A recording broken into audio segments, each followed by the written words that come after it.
কুরআন শরীফের সর্বপ্রথম আল্লাহ পাক তিনটা বিষয়ে আলোচনা করেছেন। কয়টা বিষয়? তিনটা বিষয়। এক নম্বর বলেছেন ঈমানদার সম্পর্কে, দুই নম্বর বলেছেন কাফেরদের সম্পর্কে, তিন নম্বর বলেছেন মুনাফিকদের সম্পর্কে। ঈমানদারদের সম্পর্কে যেখানে আলোচনা হয়েছে সেখানে আল্লাহ পাক কি বলেছেন? والذين يؤمنون بما أنزل إليك وما أنزل من قبلك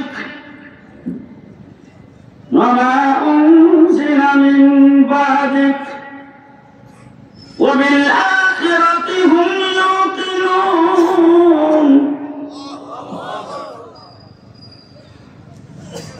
বলছেন সহি হিসেবে কি বলল আবার পরিবার করে শুনেন والذين يؤمنون بما أنزل إليك وما أنزل من قبلك وما أنزل من بعدك وبالآخرة هم يوقنون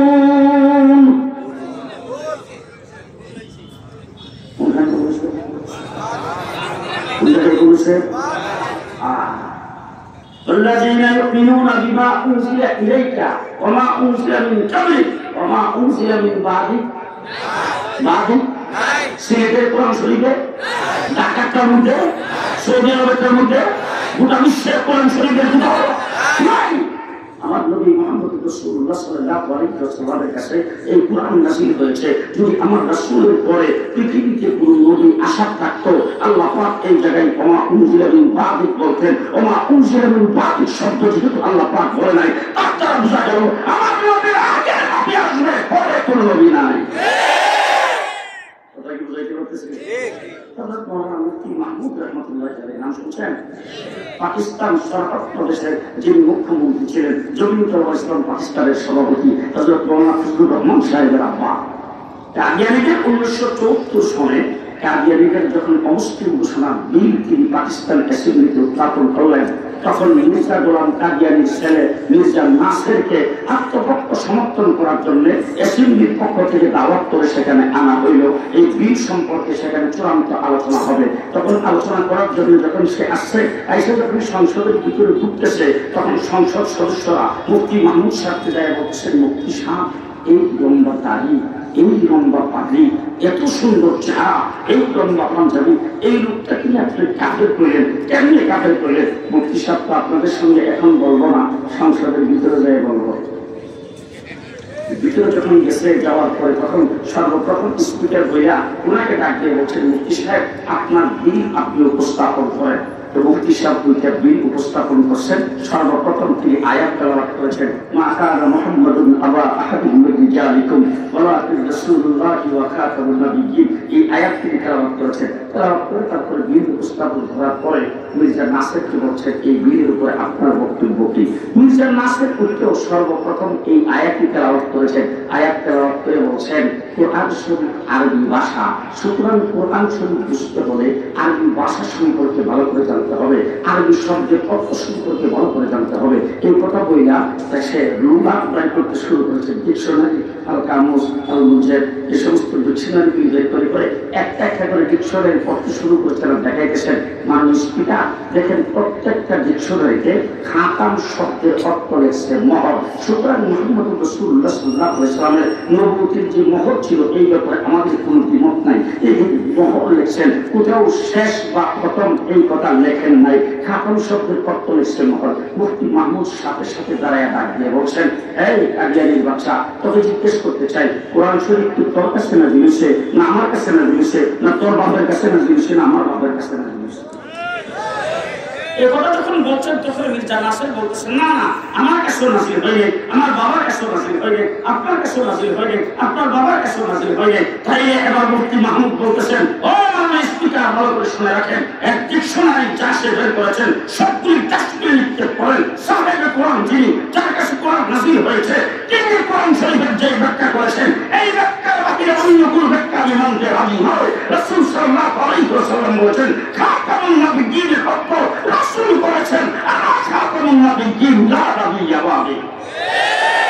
এই কথা বলার সাথে সাথে মির্জা নাসের বাসের মাথা রিসেন্টলি নিয়ে যাচ্ছেন, স্পিকার রুলিং দিয়েছেন কাদিয়ানীরা কাফের।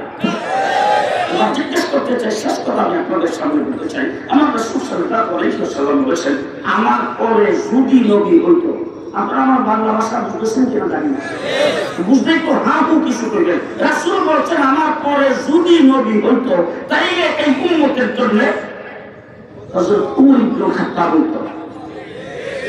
কে হইতো? কে হইতো? কোন উমর? কোন উমর? মুহাম্মদুর রাসূলুল্লাহ সাল্লাল্লাহু আলাইহি ওয়াসাল্লামের স্ত্রী উম্মাহাতুল মুমিনিন আম্মাজান আয়েশা সিদ্দিকা রাদিয়াল্লাহু তাআলা সম্পর্কে মুনাফিকরা যখন তুহমত উঠাইছেন, রাসূলুল্লাহ সাল্লাল্লাহু আলাইহি ওয়াসাল্লাম তিন কর্তব্য বিমূঢ় হয়ে গেছে, চতুর্দিক থেকে মুনাফিকরা সমালোচনা শুরু করেছেন। এখন কি করবে? সাহাবায়ে কেরামের মিটিং ডাকছেন। মিটিং ডাকার পরে সাহাবায়ে কেরামের এক একজন করে রাসূল সাল্লাল্লাহু আলাইহি ওয়াসাল্লাম মত দিতেছেন। হযরত উমর ইবনে খাত্তাব জিজ্ঞেস করছেন, হযরত উমর ইবনে খাত্তাব ডাক দিয়ে বলছেন, ও আল্লাহর হাবিব, আমাদের আয়েশা সিদ্দিকার সাথে যে আপনার বিয়ে হয়েছে, এই বিয়েটা কি আপনি করাইছেন? আপনি ইচ্ছা করে করছেন, নাকি আবু বকর সিদ্দিক করেছে, না আমি করেছি, না হযরত উসমান করেছে? হুজুর আকরাম সাল্লাল্লাহু আলাইহি ওয়াসাল্লাম বলেন, আল্লাহ। ঘুমাইছে কে? আল্লাহ। হযরত উমর ইবনে খাত্তাব বলেন, তাইলে ফয়সালা আল্লাহর পক্ষ থেকে যেটা হবে সেটার দিকে অপেক্ষা করা দরকার। হাযা বুহতানুন আযীম। কি বলছেন? হাযা বুহতানুন আযীম। এই কথা যখন বলছেন, রাসূলুল্লাহ সাল্লাল্লাহু আলাইহি ওয়াসাল্লাম বলছেন, উমর তুমি আমার সমস্ত জ্ঞান দূর করে দিয়েছো, চিন্তা ভাবনা দূর করে দিয়েছো, আমি আল্লাহ পাকের অপেক্ষায় রইলাম, আল্লাহ পাক কি ফয়সালা করেন। হুজুর আকরাম সাল্লাল্লাহু আলাইহি ওয়াসাল্লাম মিটিং করে দিয়েছেন। আমাদের আয়েশা সিদ্দিকা আবু বকর সিদ্দিক রাদিয়াল্লাহু তাআলা আনহা বলেছিলেন, সে আঙ্গুল ধরেছিলেন, সেখানে হুজুর আকরাম সাল্লাল্লাহু আলাইহি ওয়াসাল্লাম চলে গেছেন। যে দেখেন আমাদের আয়েশা সিদ্দিকা নামাজের মুসল্লায় বসে আছেন, আল্লাহ হাবিব যে নামাজের মুসল্লায় কোরআন মধ্যে বসছেন। এমন সময় আল্লাহর নবী কবরের মধ্যে গাম আসতে শুরু করেছেন, চেহারা পরিবর্তন করতে শুরু করেছেন। আমাদের দেখে বলছে রাতটা আল্লাহর সঙ্গে কায়েম হয়ে গেছে। হুজুর আকরাম সাল্লাল্লাহু আলাইহি ওয়াসাল্লাম রুমাল দিয়ে মুখটা ঢেকে নিয়েছেন। ওই জায়গায় ভিতরে আল্লাহ তাবারক ওয়া তাআলা যে আয়াত নাযিল করেছেন, সেই আয়াতের ভিতরে জিবরাইল আমিন বলছেন, জিবরাইল যাও, আজকে আয়াত হবে, উমরের জবান থেকে যে শব্দ বের হয়েছে সেটাই হবে কোরআনের আয়াত। আল্লাহ পাক শুধু একটা শব্দ সামনে দিকে লাগালেন, সুবহানাল্লাহ। সুবহান শব্দ আল্লাহ পাক শুরু লাগিয়ে বলছেন, সুবহানাকা হাযা বুহতানুন আযীম। এই উমর ইবনে খাত্তাব যে শব্দ বলে, সেই শব্দ আল্লাহ কোরআন বলে নাযিল করেন। কোরআন শরীফের কর্মবেশ অন্তত 22টা আয়াত উমরের পরামর্শে নাযিল হয়েছে। সেই উমর যে উম্মতের জন্য নবী হইতে পারল না, এই উম্মতের জন্য সেরাত বিবির গোলাম 100 কানা বহুমূত্র বিমা ছিল। মার নাম সেরাত বিবি, নাম মনে থাকতে পারে, ডাক নাম সেরাত বিবি, আসল নাম গেসুরি বেগম। মার আসল নাম গেসুরি বেগম, ডাক নাম সেরাত বিবি, বাবার নাম গোলাম মুর্তজা। 100 কানা। বাংলাদেশ সহ গোটা পৃথিবীর একটা আইন আছে, 2 লাইটওয়ালা গাড়ি একটা যদি ফিউজ থাকে রাস্তায় চলা লাগবে। গোটা পৃথিবীর মানব রচিত আইনে যদি রাস্তাঘাটে 2 লাইটওয়ালা গাড়ির একটা ফিউজ থাকলে চলতে যদি নিষেধ হয়, আল্লাহ পাকের পৃথিবীর জগতের সড়কের উপরে এক চাকওয়ালা লাফিয়ে চলা নিষেধ।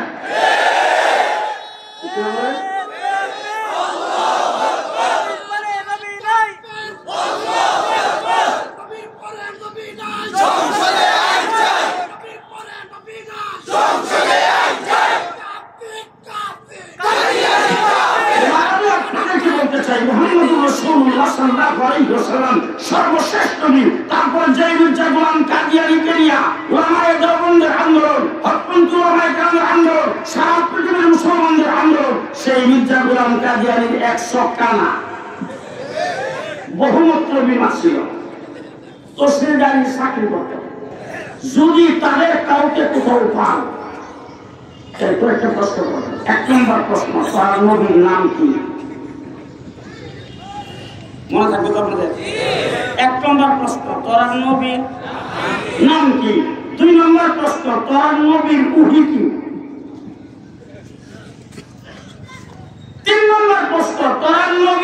কালিমা কি? 4 নম্বর প্রশ্ন, কোরআন নবীর দাফন করছে কয়টা প্রশ্ন?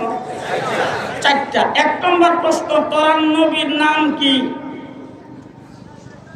মুফতি সাহেব এখানে আসে, ওলামায়ে কেরাম এখানে আসে, যত নবী আল্লাহ দুনিয়াতে প্রেরণ করেছেন সমস্ত নবীর নাম মুফরাদ, মুরাক্কাব, কোন নবীর নাম নাই। এবার যারা আরবি বুঝেন না তারা বুঝেন, সংযুক্ত শব্দে কোন নবীর নাম নাই, একক শব্দে। আদম, ওই শব্দ, শীষ, শুআইব, জাকারিয়া, ইয়াহইয়া, ইব্রাহিম, ইসহাক, ইসমাইল, মুসা, হারুন, ইউসুফ, ইয়াকুব, সুলাইমান, নূহ, ঈসা, মুহাম্মদ। ওই শব্দ। এর নাম মির্জা গোলাম আহমদ কাদিয়ানী। যে নবী না দাজ্জাল, নবী না কাফের, নবী না মৃত্যু, নবী না কাসাব। 2 নম্বর প্রশ্ন, কোরআন নবীর ওহী কি? যত নবী আল্লাহ যত জায়গায় প্রেরণ করেছেন সমস্ত নবী যেখানে জন্মগ্রহণ করেছেন তার মাতৃভাষায় আল্লাহ পাক ওহী নাযিল করেছেন। আমাদের নবী জন্ম হয়েছেন কোথায়? সৌদি আরবে। আরবের ভাষা কি? আরবি। কোরআন শরীফ কোন ভাষায়? আরবি। মির্জা গোলাম কাদিয়ানী তার কিতাবের মধ্যে নিজে লেখছে, আমি নিজে পড়ছি। আর জিবরাইল আমিন তার কাছে ওহী নিয়ে আসছে, কোন সময় ইংলিশ, কোন সময় উর্দু, কোন সময় হিন্দি, কোন সময় আরবি, কোন সময় ইংলিশ। সে তার নিজের কিতাবে লেখছে। জিবরাইল আমিন আয়েশা আল্লাহ পক্ষ থেকে তার উপর ওহী নাযিল করছে, I love you, I shall help you. এটা নবী। আজকে কথা বলবো নবী। 3 নম্বর প্রশ্ন, কোরআন নবীর কালিমা কি? কোরআন নবীর কালিমা কি? হযরত আদম আলাইহিস সালামের উম্মতের কালিমা লা ইলাহা ইল্লাল্লাহ, আদম সফিউল্লাহ। ইব্রাহিম আলাইহিস সালামের উম্মতের কালিমা লা ইলাহা ইল্লাল্লাহ, ইব্রাহিম খলিলুল্লাহ। হযরত মুসা আলাইহিস সালামের উম্মতের কালিমা লা ইলাহা ইল্লাল্লাহ, মুসা কালিমুল্লাহ। হযরত ঈসা আলাইহিস সালামের উম্মতের কালিমা লা ইলাহা ইল্লাল্লাহ, ঈসা রূহুল্লাহ। নূহ আলাইহিস সালামের উম্মতের কালিমা লা ইলাহা ইল্লাল্লাহ, নূহ নবীউল্লাহ। এরকম ভাবে প্রত্যেক নবীর কালিমা আছে। আমার নবীর উম্মত আমাদের কালিমা লা ইলাহা ইল্লাল্লাহ মুহাম্মাদুর রাসূলুল্লাহ। তাদেরকে জিজ্ঞেস করবেন কোরআন নবীর কালিমা কি? তারা দেখবেন আমাদের কালিমা পড়বে, সাথে সাথে থাপ্পড় দিয়া দাঁত তো একটা ভয় দিয়ে বলবেন, মানুষ টাকা পয়সা বন্ধ চুরি করে, তারা হলে কালিমা সুর। কালিমা কার? কালিমা কার? কালিমা হলো উম্মতে মুহাম্মদী, আমাদের ঘরের মুসলমান। তাদেরকে জিজ্ঞেস করবেন কোরআন নবীর কালিমা কি? তারপরে কালিমা বলতে পারবে না। 4 নম্বরে জিজ্ঞেস করবেন কোরআন নবী এটা আপনি কষ্ট করুন। আমার নবী মুহাম্মদ রাসূলুল্লাহ সাল্লাল্লাহু আলাইহি ওয়াসাল্লাম কোথায় ইন্তেকাল করেছেন? আম্মা জান আয়েশা সিদ্দিকা রাদিয়াল্লাহু তাআলা আনহার হুজরার ভিতরে। রাসূলকে দাফন করা হয়েছে কোথায়? আম্মা জান আয়েশা সিদ্দিকা রাদিয়াল্লাহু তাআলা আনহার হুজরার ভিতরে রাসূলকে দাফন করা হয়েছে। ওদেরকে জিজ্ঞেস করবেন, বলতো দেখি কোরআন নবীকে দাফন করছ কই? যদি বলে যে যেখানে মারা গেছে সেখানেই দাফন করছি, কি এবার টাকটিক হইয়া পায়খানার মধ্যে হইয়া মরুন মানে নবী মরে? কথা বলেন। আর যদি বলে যারা এখান থেকে উক্রেনে অন্য হয় দাফন করছি, কি রে নবীরে অন্য হয় নেওয়া যায়? কথা বল না কেন? জি, 4টা প্রশ্ন তাদেরকে করবেন, মনে থাকবে তো? আমার নবী মুহাম্মদ রাসূলুল্লাহ সাল্লাল্লাহু আলাইহি ওয়াসাল্লামের পরে কোন ব্যক্তি যদি নবী দাবি করে, আমার নবীর পরে যদি কোন ব্যক্তি নবী দাবি করে, পিতারা এসে কথা কয় না, নফল নামাজের সব হবে। মুফতি সাহেবের সামনে বলতেছি, যদি আপনাদের মুখে উচ্চারণ করেন, আমার নবীর পরে যদি কোন ব্যক্তি নবী দাবি করে, সেই ব্যক্তি কাফের। তাকে যদি কেউ সমর্থন করে, তার উপর যদি কেউ ঈমান আনে, তার পক্ষে যদি কেউ বিবৃতি দেয়, তার পক্ষে যদি কেউ বক্তৃতা দেয়, তার পক্ষে যদি কেউ দাঁড়াই করে, তার পক্ষে যদি পক্ষে কেউ কথাবার্তা বলে, তার পক্ষে যদি সংসদে দাঁড়ায় কেউ কথাবার্তা বলে, যদি কোন ব্যক্তি কাফের মনে না করে, সেও কাফের। ঠিক না ঠিক? সুতরাং কাদিয়ানী কাফের।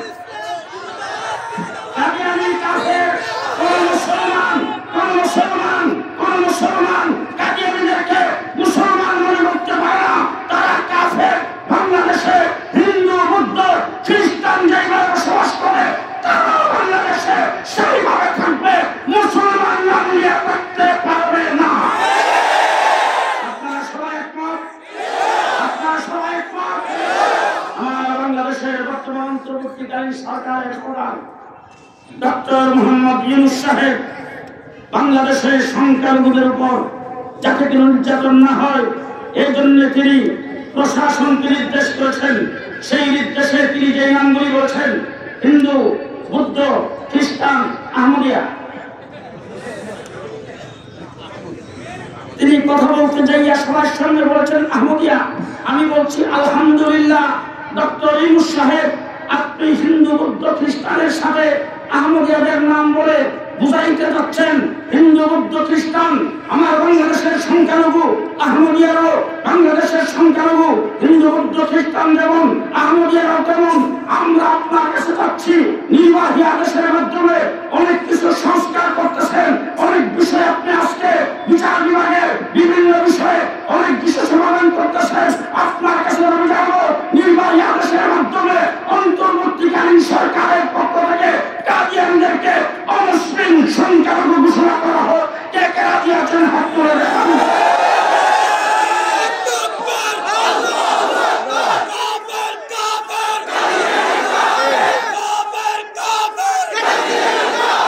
মুসলমান শেষ একটি কথা আপনাদের সামনে বলতে চাই। গত 15 বছর যারা আমাদের উপর নির্যাতনের স্কিমগুলো চালিয়েছে, শাপলা চত্বরে যারা এক সাগর রক্ত জ্বালিয়েছে, পিলখানায় যারা আর্মি অফিসারদেরকে হত্যা করেছে, 2021 সালে যারা পাখির মতো গুলি করে ছাত্রদেরকে হত্যা করেছে, সেই বিশিষ্ট সরকার কাদিয়ানীদের সাথে তাদের সম্পর্ক ছিল। শেখ হাসিনা বক্তৃতায় বলেছেন কে মুসলমান কে মুসলমান না সেটা জানে আল্লাহ। আজকে আমার কাছে দাবি জানাই, সুতরাং আমি তো তাদেরকে অমুসলিম বলতে পারবো না। যদি তাদেরকে অমুসলিম তুমি বলতে না পারো, অমুসলিম মনে না করো, তাহলে তাদের সঙ্গে তোমারও হাসর হবে, তুমিও তাদের সঙ্গে সঙ্গী। কারণ তুমিও মুসলমান নয়, তাদেরকে মুসলিম মনে না করলে সে মুসলমান হতে পারবে না। সুতরাং 15 বছর সবচাইতে বেশি রক্ত আমরা দিয়েছি। আমরা শাপলা চত্বরে এক সাগর রক্ত দিয়েছি। সাবেক তখনকার সময়ের সাবেক মানে বিরোধী দলের নেত্রী বেগম খালেদা জিয়া সংসদে দাঁড়ায় বলেছিল 1,54,000 গুলি আলেমদের উপরে চালানো হয়েছে। এক রাত্রে 1,54,000 গুলি আমাদের বুকের উপর দিয়ে চালানো হয়েছে। এইভাবে শাপলা চত্বরে আমাদের হাজার হাজার আলেম উলামায়ে কেরাম সেজদারত, জিকিররত, নামাজরত, মুনাজাতরত অবস্থায় তাদেরকে হত্যা করা হয়েছে, রক্ত ঝরানো হয়েছে। 2021 সালে আমরা মাত্র একটা মূর্তির কথা বলেছিলাম। সেই কথাটাও কত সুন্দরভাবে বলেছি, কত সুন্দরভাবে বলেছি। আমরা সেখানে বক্তৃতায় আমি বলেছিলাম, মৌলানা মামুনুল হক বলেছিল, মাননীয় প্রধানমন্ত্রী আপনার বাবা আমাদের শ্রদ্ধার পাত্র, তিনি বাংলাদেশ নেতৃত্ব দিয়েছেন দেশ স্বাধীনের সময়। আমরা সেটা অস্বীকার করি না। আপনার বাবা নির্যাতিত হয়ে তারপরে দেশকে স্বাধীনতার পথ সুগম করেছেন, আমরা সেটা অস্বীকার করি না।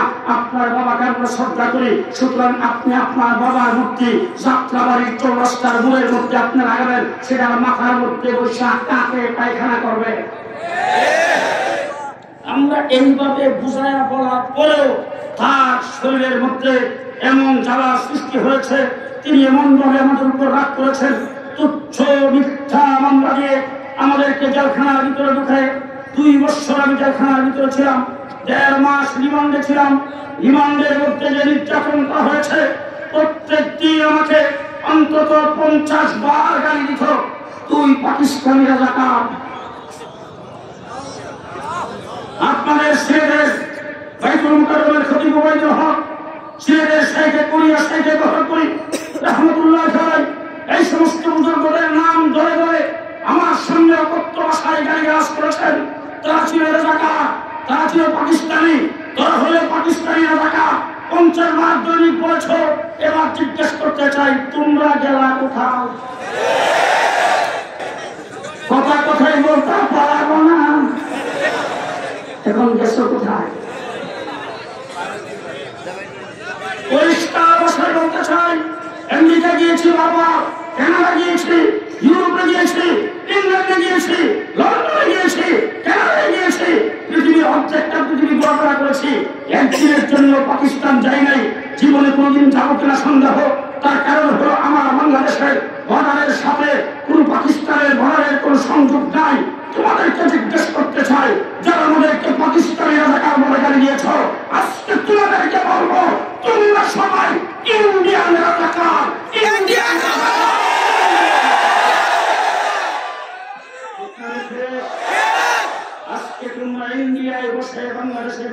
ষড়যন্ত্র করছো। তোমাদের এক মন্ত্রীকে গ্রেফতার করতে পুলিশ গিয়া 400 কোটি টাকা পাইছে লিপ্তের দপ্তরের ভিতরে। দেশের সম্পদকে তোমরা লুটপাট করেছ, লুণ্ঠন করেছ। আজকে সব কিছু বের হবে। পদ্মা সেতু করতে কত টাকা মারছ, রেলওয়ে এক্সপ্রেসওয়ে করতে কত টাকা মারছ, চট্টগ্রামের ট্রেন করতে কত টাকা মারছ, সবগুলি খুঁজে খুঁজে বের করা হবে। কোটি কোটি টাকার সম্পদ তোমরা বিদেশের বাড়িতে জমাইছ। বেগম পাড়ায় তোমার বাড়ি করেছ। এদেশের কোন একজন আলেম বেগম পাড়ায় বাড়ি করে নাই। কোন একজন আলেম দেশ থেকে 5টি টাকা বড় পাস করে নেয় নাই। একজন আলেম সম্পর্কে এই ধরনের কোনো কথা কেউ বলতে পারবে না। তোমরা এই ধরনের সম্পদ বিদেশে আজকে ভারতে বসে বাংলাদেশের বিরুদ্ধে ষড়যন্ত্র, রাত্র দিন 24 ঘন্টায় ষড়যন্ত্রে রয়েছ। পরিষ্কার অবস্থায় আপনাদের সামনে বলে যাচ্ছি, 15 বছর পর্যন্ত তোমরা বারবার বলছো খেলা হবে। আমরা কিন্তু খেলার মাঠেই ছিলাম। কি বলেন আপনারা? জেলখানায় যাওয়ার আগে যেই ভাষায় কথা বলেছি, জেল থেকে বের হয়ে ঠিক সেই ভাষায় কথা বলেছি। আমাদের কথার মধ্যে কোনো পরিবর্তন হয় নাই। তোমরা বলছো খেলা হবে, আমরা 15 বছর খেলার মাঠে ছিলাম। তবে দুঃখ সেই জায়গায় তোমরা তোমাদের নিজেদের সাংগঠনিক শক্তিতে, তোমাদের নিজেদের কর্মীর শক্তিতে তোমরা আমাদের সঙ্গে খেলা করো নাই। 15 বছর পুলিশ থেকে রাষ্ট্রের বিনিময়ে খেলা করেছ। তোমরা প্রশাসনের রাষ্ট্রের মাধ্যমে তোমরা খেলা করেছ। যখন পুলিশ তোমাদের কাছ থেকে দূরে সরে গেছে, তোমরা ইঁদুরের গর্তের ভিতরে ঢুকে পড়েছ। জেলখানায় 1.5 মাস পর্যন্ত রিমান্ডে থাকার পরে আমাকে যখন কেরানীগঞ্জ কারাগারে নেওয়া হলো, আমি ঘটনা চক্রের সকলের চাইতে মুরব্বী, বয়সের সবার চাইতে বেশি। এইভাবে 1.5 মাস পর্যন্ত আমাকে রিমান্ডে রেখেছে। 1.5 মাস পরে যাওয়ার পরে যখন সবাই আমাকে জড়ায় ধরে হু করে কান্না শুরু করে দিয়েছেন, আমি সেই জায়গায় একটা ভবিষ্যৎবাণী করেছিলাম। সকলকে থামায় দিয়ে বলছিলাম, ওলামায়ে কেরাম আপনারা কান্নাকাটি বন্ধ করেন, বিচলিত হবেন না। নির্যাতিত হচ্ছেন, কষ্ট করতেছেন, তবে জেনে রাখেন একদিন আসবে নাকি লজ্জায় বলবে না আমার দাদা অনেক করত। আজকে কি সেদিন আসছে? আজকে কি সেদিন আসছে? তিনি এসে তাকে আজকে বিয়ানী বাজারের ভাইদেরকে বলবো, সবাই চৌকান্না থাকবেন, মজবুত থাকবেন, প্রস্তুত থাকবেন। পরাজিত শক্তিকে বাংলাদেশে আইন করতে দেওয়া যাবে না। প্রস্তুত আছেন? প্রস্তুত আছেন? প্রস্তুত আছেন? আপনাদের সিলেটে আসতেছি, বিমানে উঠলাম। উঠার পরে বিমানে বলতেছে কিছুক্ষণের মধ্যে বিমান সিলেটের উদ্দেশ্যে যাত্রা শুরু করবে। আপনারা সিট বেল্ট পরে থাকবেন, সিট বেল্ট লাগিয়ে ফেলেন।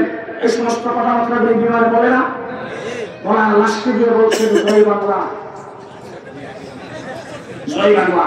এরপরে বলছে ইংলিশের লাস্টে বলছে জয় বাংলা। বইলা যখন আমার সামনে গিয়ে হাইটা যাচ্ছেন, আমি বিমানবালাকে ডাক দিয়ে খায় করলাম, ম্যাডাম থামেন, যা বললেন সত্য, বদবান্দা সবসময় যেটা বলেন, লাস্টের দিকে একটা শব্দ বললেন যে বুঝলাম না। আমার দিকে তাকায় কয়, বর্তমান সরকারের আইন। কোথাও যদি কেউ বক্তৃতা করে, কোন জায়গায় যদি কেউ কথা বলে, প্রথমে এবং লাস্টে বলতে হবে জয় বাংলা। তোমরা সারা বাংলাদেশের প্রত্যেকটা মানুষের মুখ থেকে জয় বাংলা বের করতে চেয়েছ, নিজেরাই আজকে জয় বাংলা হয়ে গেছে। নারায়ে তাকবীরের স্লোগানকে বলছো তোমরা রাজাকারদের স্লোগান, নারায়ে তাকবীরের স্লোগানকে বলছো পাকিস্তানিদের স্লোগান। পরিষ্কার অবস্থায় বলতে চাই, নারায়ে তাকবীর আল্লাহু আকবার প্রত্যেকটা মুসলমানের ঈমানের স্লোগান। আজকে বাংলাদেশে একটাই স্লোগান হবে, সেই স্লোগানের নাম হলো নারায়ে তাকবীর। প্রস্তুত আছেন? জোরে আওয়াজ করে সমস্ত শক্তি দিয়ে বলতে হবে নারায়ে তাকবীর। একমাত্র স্লোগান হবে আমাদের ঠিক না বেঠিক? শেষ কথা আপনাদের সামনে বলবো, দেশ স্বাধীনে আমরা সাথে আসি না নাই? আমাদের চাকরির দরকার, আমরা চাকরি নেই না। হযরত মাওলানা জিয়াউদ্দিন সাহেব আজাদ দিনিয়া দ্বারা সভাপতি, আল্লামা আহমদ শফি দফাকুল মাদারিস আরবিয়ার সভাপতি, এমনি করে বাংলাদেশের 6টা বুথ, সেই 6 বুথ একত্রিত হয়ে যখন তখনকার লেডি প্রধানমন্ত্রী শেখ হাসিনার কাছে বলেছেন আমরা সনদের স্বীকৃতি চাই, পরিষ্কার বলেছেন আপনাদের বরাদ্দ চাই না, আপনাদের অর্থ চাই না, আপনাদের বাজেট চাই না, আপনাদের অফিস চাই না, আপনাদের জায়গা চাই না, আপনাদের কর্মচারী চাই না, আপনাদের কিছুই চাই না, শুধুমাত্র চাই আমাদের অধিকার। আমরা এই দেশে শিক্ষিত, সেটা বলে দিবেন। ঠিক কিনা বলেন? আমরা কি চাকরির জন্য যাই? কোঠা আমাদের দরকার, কোঠা আমাদের দরকার নাই, কিন্তু স্কুল কলেজে যারা পড়ে তারা আমাদের ভাই, তাদের জন্য আমাদের দরদ আছে না নাই? আমাদের বলেন আছে না নাই? স্কুল কলেজের ছাত্র ভাইদেরকে বলবো, দরদ তোমাদের জন্য কি আছে? আমরা জুলাই আগস্টে আন্দোলন দেখাইছি, যখন আবু সাহেবকে গুলি করে হত্যা করেছেন, তোমাদেরকে উপরে যখন গুলি মারতে শুরু করেছেন, আমার বাংলাদেশের কওমি মাদ্রাসার একজন ছাত্র শিক্ষক ঘরে বসে থাকে নাই, রাস্তায় নেমে 84 জন জীবন দিয়েছেন। আন্দোলন সংগ্রামে আমরা সবসময় সাথে ছিলাম, ঠিক না ঠিক? আজকে ডক্টর ইউনূস সাহেব সহ অন্তর্বর্তীকালীন সরকারকে বলবো, আমাদেরকে ছাগলের 3 নম্বর বাচ্চা মনে করবেন না। আমরা দেশে শ্বশুর বাড়ির ঘর জমাই না, আমরা বন্যার পানিতে আসি নাই, আমরা দেশের নাগরিক, ঠিক না ঠিক? আজকে শুধু একটি কথা বলবো, গত সরকার এসে আল্লাহর উপর পূর্ণ আস্থা ও বিশ্বাস সংবিধান থেকে কেটে দিয়েছিলেন, সংবিধান থেকে বিসমিল্লাহ পর্যন্ত উড়াই দিয়েছিলেন। 54 বছর হয়েছে বাংলাদেশ, 6 বছর। সর্বপ্রথম শেখ মুজিবের সোনার বাংলা, এরপরে আসলো সবুজ বাংলা, তারপরে হলো নতুন বাংলা। শেখ হাসিনা এসে করছেন মডার্ন বাংলাদেশ। 2 নম্বরে স্লোগান দিয়েছেন আধুনিক বাংলাদেশ, এরপরে করেছেন ডিজিটাল বাংলাদেশ। পদ্মা সেতু উদ্বোধনের সময় বক্তৃতায় বলেছেন স্মার্ট বাংলাদেশ। সকল বাংলা দেখা শেষ, এবার যদি গান কানে আজারের বান কানে কেমন হয়ে থাকে, মায়ের গর্ভে থেকে জন্মগ্রহণ করার পরে সে আল্লাহর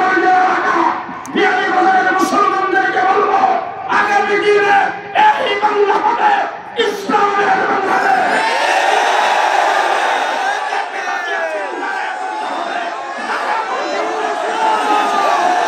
পরিষ্কার ভাষায় বলে যাচ্ছি, আগামীতে যারা বাংলাদেশে নির্বাচন করার জন্য আসবে, 1 নম্বরে বলতে হবে সংবিধানে থাকতে হবে আল্লাহর উপর পূর্ণ আস্থা ও বিশ্বাস। 2 নম্বরে দেশে বিএনপি জামাত হোক দ্রুত জাতি নির্বাচন করতে হবে, প্রত্যেকে একটা বক্তব্য হইতে হবে সকল ক্ষমতার উৎস একমাত্র আল্লাহ।